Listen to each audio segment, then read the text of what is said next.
Y cuando pasan este tipo de situaciones, estamos hablando de la vivida ayer con ese apagón eléctrico, muchas dudas surgieron también a los trabajadores y hoy queremos intentar resolverlas o dar alguna de esas respuestas, Imanol. Eso es, Vanessa. Bueno, antes hemos hablado del derecho del consumidor, ahora del trabajador. Hemos vuelto a traer a Paula, que la trajimos también con la Dana, porque nos está recordando en ciertos aspectos a la Dana. Y tenemos que decir, Paula, que siempre el trabajador, muchas veces, se le ayuda en situaciones así, ¿no? Sí, ahora es mucho más fácil que en el momento de la Dana porque han sido menos horas, sobre todo aquí en Zaragoza, y está muy claro cuáles son las dos situaciones que se pueden dar. Una es que el trabajador ya estuviera en el lugar de trabajo cuando se produce el apagón, entonces él recibe su retribución habitual, tanto si puede seguir con las tareas que son las suyas habituales como si hay que cambiarlas porque se ha ido la luz y se piensa pues en hacer tareas de orden y limpieza o lo que toque, ¿no? Y en el caso de que el trabajador no estuviese y tuviera que acudir posteriormente en un turno de tarde, por ejemplo, en el caso de que no pudiera llegar, entonces tendría un permiso retribuido de hasta 4 días, que en este caso no sería necesario. Paula, es el ejemplo, ¿no?, de esta gente que no ha podido llegar porque el autobús averió, los trenes que no han podido coger, incluso aviones, ¿no? Exacto, sí. Bueno, Vanessa, tenemos que decir que es un derecho fundamental. Si te parece, vamos a recordarlo. Es el momento ahora de la clase de Derecho Laboral, como decía Paula. Bueno, pues el Gobierno desde la Dana instauró esta medida. Hay que priorizar siempre la seguridad del ciudadano. No hay que coger por ninguna circunstancia el coche para ir a trabajar, si el coche, autobús, etcétera, etcétera, si es motivo peligroso. Y es lo que comentaba Paula. El trabajador tiene 4 días de permiso retribuido ante una situación excepcional. Un artículo nuevo que se instauró a partir de la Dana, que es el 37.3G, que está en el Estatuto de los Trabajadores, y le hemos recogido ahí. Así que, Paula, importante que la gente sepa que en casos como el de ayer, la ley está con el trabajador. Exacto, sí. Permiso retribuido. Paula, si nos encontramos la situación, hemos visto también cuál estaba, valga la redundancia, la situación, por ejemplo, en Atocha, en la estación de Delicias. A muchos trabajadores les habrá pillado en ese momento de viaje. Nos imaginamos también que se han tenido que quedar aquí a pasar la noche, esa necesidad de tener un alojamiento, todo ello también está englobado. ¿Cómo lo afronta una empresa? A ver, si el trabajador está fuera por motivos personales, por ejemplo, y no puede volver, esos costes corren a cuenta del trabajador.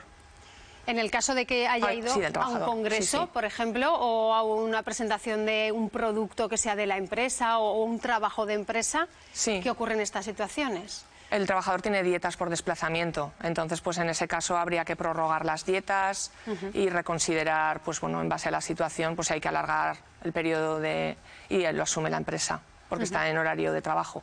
Paula, sabemos que el teletrabajo nos dio la vida, entre comillas, a mucho trabajador que gracias a eso se pudo quedar en casa por seguridad. Mucha gente ayer igual estaba también teletrabajando. ¿Qué pasa en este caso? ¿También le corresponde las horas que no había luz? Es igual que una jornada laboral presencial. Tú tienes tu jornada laboral y si estás en tu casa y el suministro de luz se interrumpe por cuestiones ajenas a ti, pues corre a cargo de la empresa. Paula, nos querías comentar también que es momento también, situaciones como las de ayer excepcionales. Vanessa, nos quería comentar, Paula, que son momentos donde la empresa y el trabajador tienen que ir por la verdad por delante. Cuéntanos. Sí, yo los llamo momentos de la verdad porque como es algo que no puedes preparar, es un momento en el que se ve tu verdadera esencia, tanto como empresario como trabajador. Y me parece que es un momento muy bonito que genera cultura y que puede hacer que vistas como trabajador la camiseta quiero trabajar aquí en vez de la de tengo que trabajar aquí, que ocurre en otros entornos, ¿no?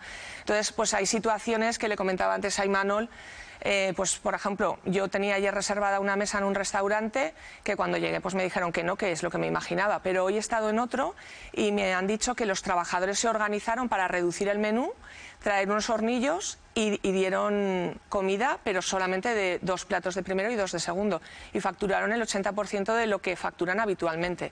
Luego ahí se ve la actitud proactiva del trabajador y bueno, pues eso para el empresario también yo creo que es de agradecer, el tener talento de esas características en tu organización. ¿Y en qué tipo de empresas se ve más esta actitud del trabajador tiene que dar para recibir o tiene que ser recíproco 50-50? Yo creo que cuando las personas estamos alineadas con nuestra vocación y con nuestras fortalezas personales, nos sale solo resolver de manera positiva, seas empresario o seas trabajador. Entonces yo creo que eso en todas las empresas lo podemos ver. Bueno, Vanessa, ayer hubo una gran pregunta, que ya sabemos dónde estuviste tú. Bueno, Paula nos ha dicho que fue a comer, ¿no? ¿Dónde te pilló a ti el apagón? Sí. Bueno, es la gran pregunta que se ha hecho hoy. ¿Dónde te pilló a ti el apagón? Pues bueno, hemos analizado un poco cómo fue el día de ayer a eso de las 12:30 de la mañana. Tras el apagón, llegó la luz y las dudas, muchas de ellas laborales. Y ahí me vengo caminando porque tengo que llegar al trabajo. No sé, obviamente no habrá trabajo porque necesito electricidad para trabajar, pero... La primera, ¿cómo trabajar si no puedo llegar? Es que como los semáforos y tal no están funcionando y tal, tampoco podemos ni llamar a nadie que nos recoja ni tampoco coger ningún bus, porque al final si está todo un poco colapsado, no tenemos una prisa excesiva, pues preferimos estar aquí un poco paradas y luego ya ver cómo solucionarlo, porque ahora mismo parece que si es a nivel España o Europa, han dicho por ahí, pues no podemos hacer nada. La cosa se complica, ayer sin comunicaciones no se podía ni avisar al jefe. Pues como no iban los teléfonos, nos hemos venido directamente aquí, porque no teníamos cómo contactar con las compañeras de por la mañana ya se han ido. En la pandemia el teletrabajo nos salvó la vida laboralmente hablando, pero sin luz, ayer poco se podía hacer. No, contando que estaba teletrabajando, de repente te quedas sin internet, incomunicado, no sabes qué pasa, si tienes que seguir, si vuelves, te quedas, qué vas, qué haces. También está la otra parte, a los que les pilló todo en su trabajo. He salido, he visto que no funcionaba nada, que no se abría la puerta del garaje, ha sido todo un poco caótico, hemos tenido que hablar con los vecinos, han bajado a abrir la puerta manual del garaje y bueno, hemos salido a trabajar, pero bueno, también trabajaremos lo que dé la autonomía del coche, porque si no funcionan las gasolineras, pues estamos también a expensas hasta que se nos acabe la autonomía. Para unos y para otros, ante cualquier duda, ya lo saben, los jefes siempre tienen la puerta abierta del despacho para escucharte, haya luz o no. Pinta feo, la verdad, pero bueno. Bueno, muchos oficios, algunos dicen que pintaba feo, al final no ha pintado tan feo, Paula.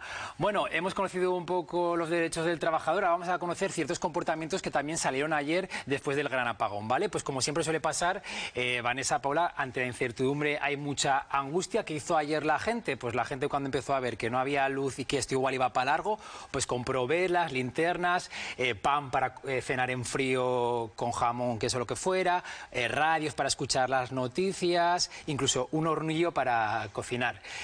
Otra gente, Vanessa, nosotros pudimos comprobar, se comportó con total calma, con total normalidad. Muchas terrazas de Zaragoza, tenemos que decirlo, estaban llenas tomándose una cerveza, un agua o lo que fuera. Sí que el gobierno ha dicho que el ciudadano español se ha comportado de manera ejemplar, con mucho civismo, y se ha visto, por ejemplo, en Aragón y en Zaragoza, es una ciudad con muchos semáforos, que hemos conducido bastante correctos. Paula, ¿a qué se debe estos tipos de comportamientos tan distintos? Porque unos van, por ejemplo, casi a la guerrilla y los otros un poco vida normal. A ver, desde la perspectiva psicológica, vamos a decir que hay como un circuito de pensamiento, emoción, comportamiento. Entonces, si tú tienes un pensamiento de que se acaba el mundo, pues te vas a Mercadona y arrasas con lo que te encuentras. Si tienes un pensamiento de que esto lo van a resolver, es cuestión de horas, pues bajas a la terraza, hace sol. Si además estás en un restaurante que a lo mejor piensa, pues mira, todo esto que he cocinado ya se va a echar a perder, me lo puedan pagar o no, lo saco.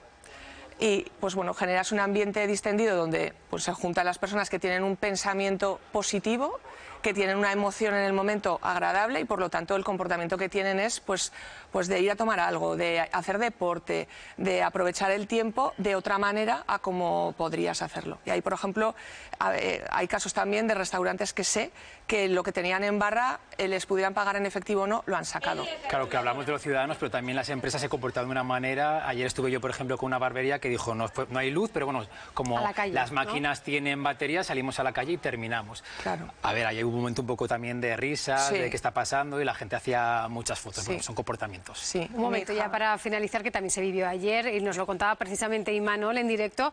Algunos de los colegios, él estuvo en uno en el que enviaron una circular en el que había que ir a recoger a los niños, pues porque no había servicio de comedor, la comida estaba fría. En estos casos entra ese momento de conciliación de la empresa también con el trabajador. Sí, yo creo que ayer hubo muchísima flexibilidad y que si hay que ir a por los niños, pues se va. También, por volver al ejemplo contrario, sé de colegios que dieron comida caliente porque la calentaron con agua. Es decir, que es cuestión un poco a veces de ver cómo resuelvo, qué hago, cómo puedo resolver de una manera que favorezca lo máximo posible. Bueno, pues ahí quedan esos consejos, como hemos dicho, y sobre todo, Paula, nos decías un poco cuál es esa situación laboral a la que se enfrentaron ayer muchos aragoneses. Muchísimas gracias por venir un día más hasta aquí, esta Conexión Aragón. También gracias a ti, Imanol.